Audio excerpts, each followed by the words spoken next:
What is going on, y'all? Robert Sykes, KetoSavage.com, and I'm coming back at you with the Week 5 Reverse Diet Vlog Update Series.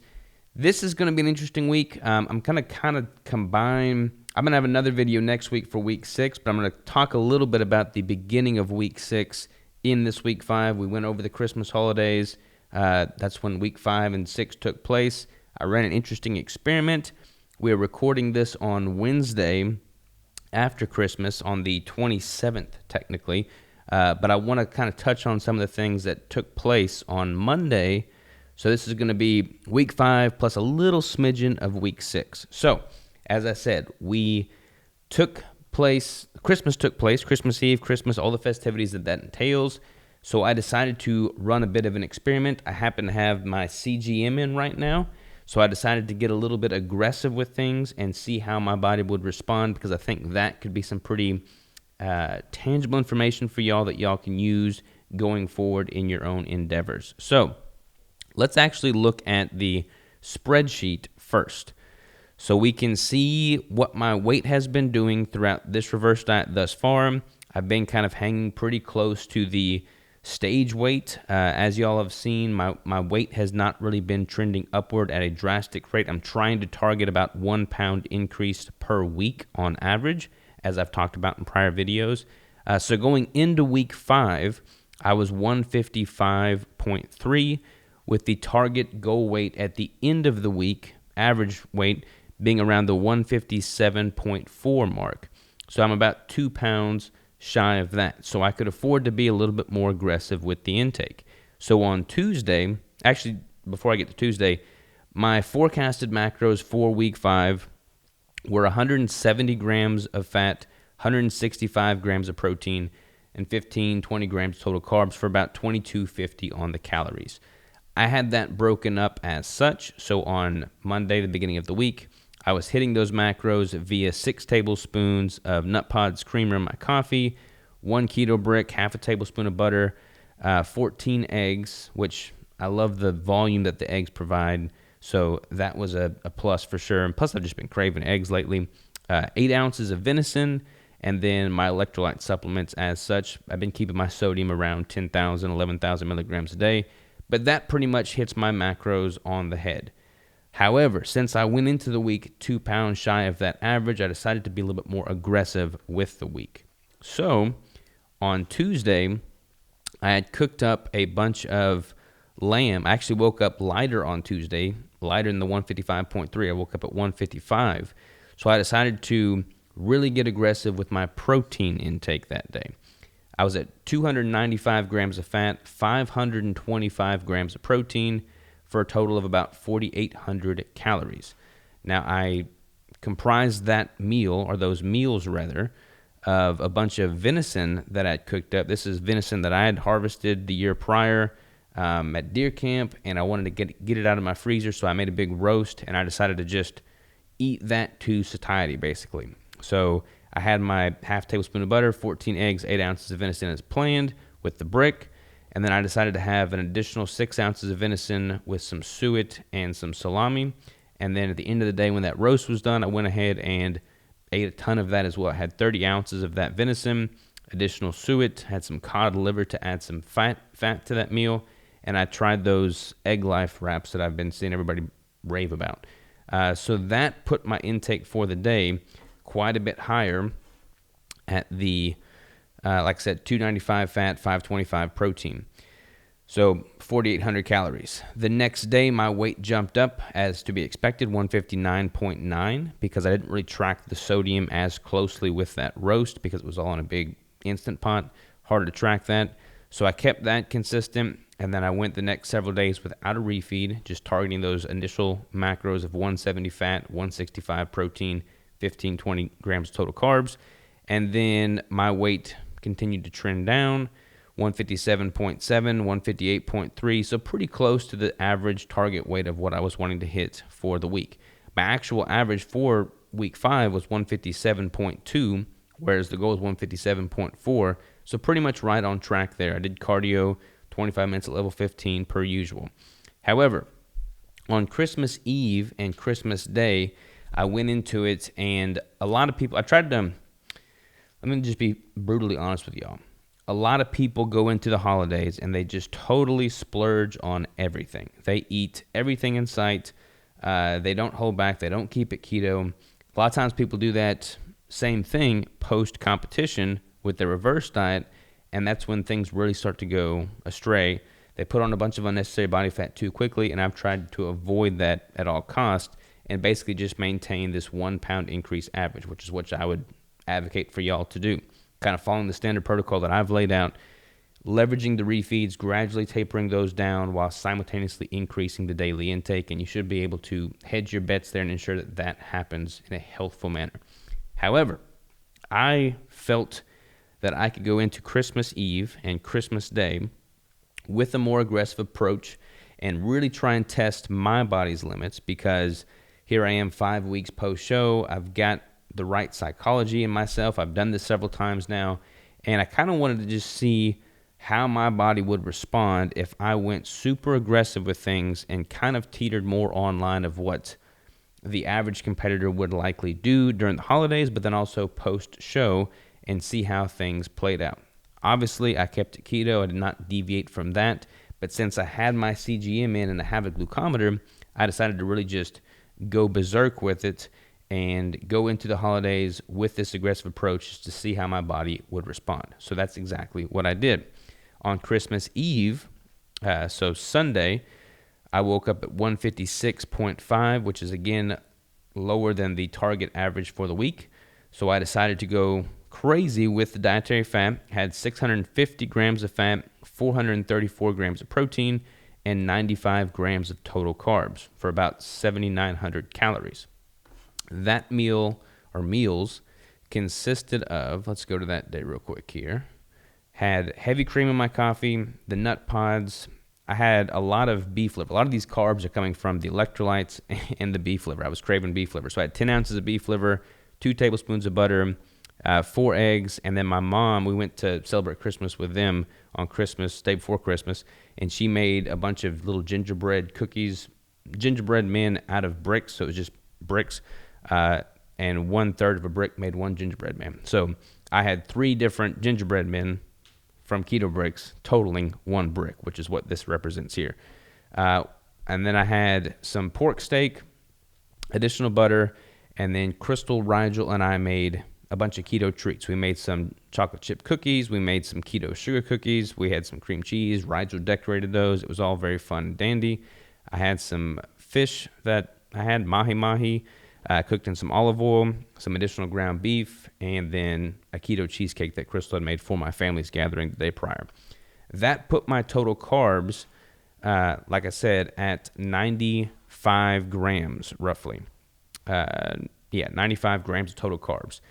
Since I had my CGM and my glucometer and I had broken that up into several meals, I was testing throughout the day. I was testing before I had these meals. I was testing 15 minutes after, 30 minutes after, and about an hour after, and my blood sugar never got above the 70s or 80s range. So I felt pretty good about that. I'm not worried about having been kicked out of ketosis at all during this time, but I really wanted to push the total carbohydrate from these keto sweets to see how my body would respond and kind of be able to relay that information to y'all. So again, I felt very good about the fact that my blood sugar stayed stable the entire time. All of these were sweetened with stevia, monk fruit, and erythritol, so pretty low glycemic index sweeteners. So that was a plus. And then, as I said in the prior video, I don't really recommend having 2 consecutive refeeds in the reverse because it doesn't give your body time to stabilize, then make an informed decision.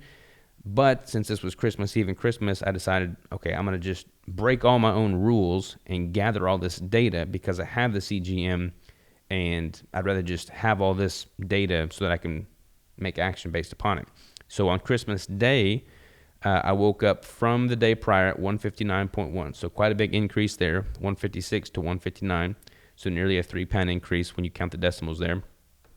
And then I had an additional 650 grams of fat like the day prior, 525 grams of protein, another 95 grams of total carbs for about 8,300 calories in total. Christmas Day's meal looked like this. I had heavy cream in my coffee, the gingerbread bricks for a total of 1 brick, 6 eggs, 6 pieces of bacon, 2 ounces of pork fat, and then a lot of meat in the evening. So 7 tablespoons of butter. These serving size for the steaks are 16 ounces each. So I had 2 pounds of steak basically. And then we made some keto cinnamon twists, kind of like cinnamon rolls, but cinnamon twists. Had an additional sirloin steak, some duck fat, some cheese, and some tenderloin, and the electrolytes, of course. So quite a massive bolus in food. Pretty much 2 days of 8,000 calories. And then my blood sugar, again, stayed stable throughout that entire time. Never got above the 70s or 80s. But again, my weight did increase. I was 163 as of Tuesday, so the day after Christmas. Now, what does that tell us? Okay, some findings here. One, there is some bloat with the sweeteners. My blood sugar didn't really get affected at all, but I did notice, obviously, some weight gain and some water retention from those sweeteners. I had some GI distress from those sweeteners. My body just doesn't respond that well to sweets. Most of ours probably don't. When it comes to sweets, for me personally, I could take them or leave them. I honestly pretty much live off of meat and bricks. But when I have sweets, the way my mind works is I would rather just have a bunch of them as long as I'm staying within ketosis and not deviating from that. I don't want to ever consume carbohydrates with the intention of that being my primary fuel source. As you can see with the ratios, my fat being 650, my protein being as high as it was, the total carbohydrates, while very high, pale in comparison on a ratio standpoint to the other macronutrients. So never got out of ketosis, never had any blood sugar issues, and apart from the GI distress and water retention, didn't really have that many of adverse effects, so to speak. But when I'm looking at this data and being objective, it's obvious that I am over the 1 pound increase per week. At 163, that's quite a bit more than the target weight of 158.4 going into the end of, or throughout week 6. So what I'm going to do with this, thankfully I tracked everything, which I think from my mind works really well, is since I can see how my body responded to this intake, I can scale back from that in a reasonable fashion. So this week I'm probably only going to do the 1 refeed that I had on Christmas Day. Depending on what my weight does, I may or may not have one later in the week, but it will be a reasonable refeed, not one that contains a ton of carbohydrates or sweets, because that's out of my system. I don't need to have that. I don't feel like I'm missing out by not having that. But again, the way my mind works is if I'm going to have sweets, I'd rather just really push the limit, have enough to be disgusted with the fact that I've had that much, and then not need another sweet for another 6 months. Some people want a more moderate approach, and they want to incorporate a little something sweet every single day. More power to them. That's fine as long as their body responds well to it. I could take it or leave them. If I do take them, I'd rather just have a bolus of them and then wipe the slate clean and not have them again for 6 months. So that's kind of what we've got going here from a data standpoint. Now, when you look at the total calorie average over time, if you go back to my last competition, when I had that Brazilian steakhouse meal and all the meals leading up to that last competition, my average caloric intake for the day, once you average that out over the course of the week, was 3,493 calories. Then we got into the reverse, 2,100, 2,800, 2,400, 2,800, 3,400 again with this massive increase on Christmas Eve and Christmas Day. So now, having seen my weight increase that drastically, I'm going to start tapering that down a little bit to a more reasonable increase. So this week, if I don't do an additional refeed, I'll be at around 3,200 calories. And then next week, I can kind of play around based off of how my body responds. So that's the beauty of having all this data, tracking this information. The argument could be made that, hey, you know, for Christmas, just spend time with your family, don't track everything. Here I am tracking everything in my macro calculator, testing with a CGM, testing with a glucometer. But I like that data. I like being able to have an objective truth and then be able to act accordingly and adjust as needed. So that's exactly what I've got going on here. Speaking of actionable data, I went ahead and got my pictures, or I got my measurements in Caliper body fat test on that day that I was the heaviest. So on the 163-pound day at Tuesday, 12/26, the day after Christmas, and my measurements came to neck 14 and a quarter, shoulders 47, chest 40 and 3/4, biceps unflexed 14, flexed 15, belly button 32, hips 36, thighs 22 and 3/4, and calves 14 and 3/4. And the caliper test came in at 4.22%. Now, the caliper test prior to that was 3.89. So the next time I do a caliper test, after I let that fluid weight flush out, maybe showing an even leaner composition, because the water weight is going to impact things a little bit there. But the Inbody is still showing 3%. Things are a little bit skewed because of that fluid retention, but that is what it is. A couple other things I noticed with regards to meal frequency. So as you can see with those meals, I had multiple meals throughout the day instead of just the one meal a day, which I typically have at this lower caloric intake as I'm reversing out. One thing that I think is very actionable for y'all to know is that when you have multiple meals throughout the day, this is certainly what I experienced throughout Christmas Eve and Christmas Day, your ability to consume more food total is significantly increased, which is common sense, but significantly increased.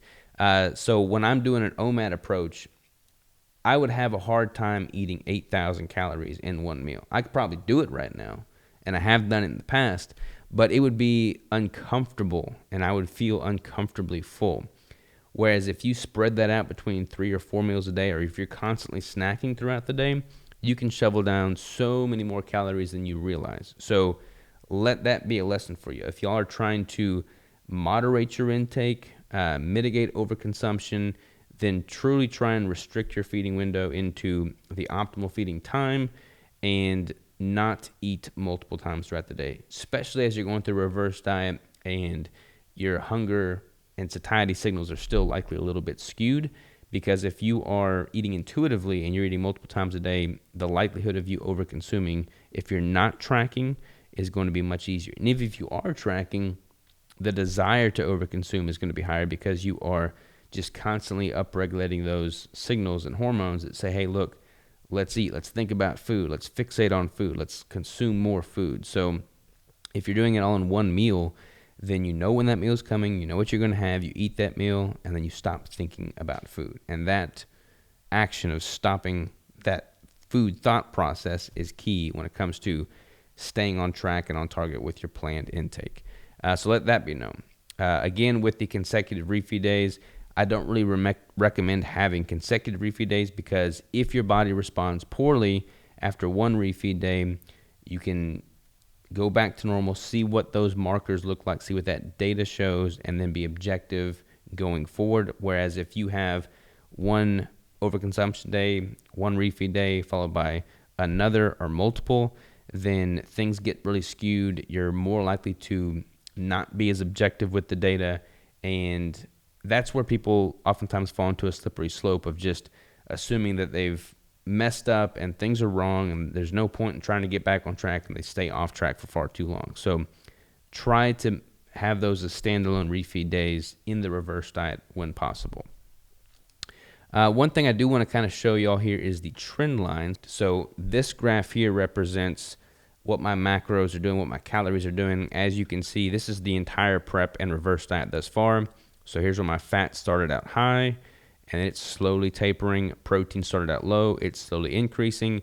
Find my protein threshold here, start dropping protein as well, start incorporating the keto caloric refeeds here. And then this massive spike was that Brazilian steakhouse meal after my last competition. And then following the protocol as I have laid it out, you will see these spikes decrease over time because your refeeds are getting gradually smaller while your daily intake is getting gradually higher. But again, I broke my own rules here to have this massive spike on Christmas Eve and Christmas Day to really test things out and see what the data would show. And that's why this massive spike is not trending down, but rather up. So again, when you don't follow the protocol, you're going to have that drastic increase in weight, which I've represented. And hopefully by breaking my own rules and illustrating this to y'all, y'all will see the importance of following the protocol. Again, this is the carbohydrate in blue. You can see that massive spike in carbohydrates there. But again, having the CGM, having the glucometer, knowing that I'm in the right mindset going into Christmas Eve and Christmas Day for me was key, because I don't feel guilty about this, because I knew I was going to do this and I had planned on doing this, and I can be objective with the data going forward. This graph here shows trend lines, so you can kind of see what my weight is doing over time. This is the depth of my prep here. Now I'm starting the reverse diet and the weight is trending up as it should. This spike is the 163 pound weigh-in day. And now, again, I've already dropped 2 pounds as of today, the time of this recording. So I'm getting back on track to maintain that trend line. You don't want to see yourself going way above the trend line. I have some clients who failed to do a reverse diet properly. I've talked with people that failed to do a reverse diet properly, and you want this to be a gradual incline. If it's not, then just simply look at the data, be objective with it, be honest with yourself, and adjust course as needed. I'm glad that I was able to do this experiment, because now I can illustrate to y'all what happens in an adverse situation and then how to adjust course accordingly, which I'll do going forward. Honestly, I've gotten the sweets out of my system. I've gotten the mindset right. So we're about to go into a new year. I'm not one for New Year's resolutions or anything like that, but we are doing a meat and bricks community thing in January, because January is World Carnivore Month. But I think, not biased because I own Keto Brick, but because it's a great source of dietary fat and helps make eating predominantly meat more sustainable.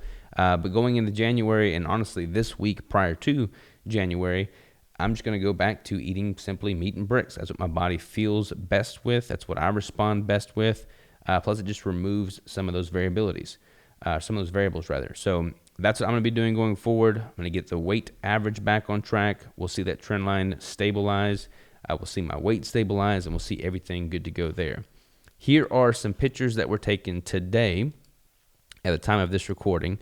So you can see from a physiological standpoint, I do look very full. I'm filled out from those extra calories, but I do have more bloat in my midsection. So I do have a fuller look. I'm able to fill out my shirts more, but when you take the shirt off and you see your midsection, there's just more water retention there. So again, these pictures were all taken this morning, post-training.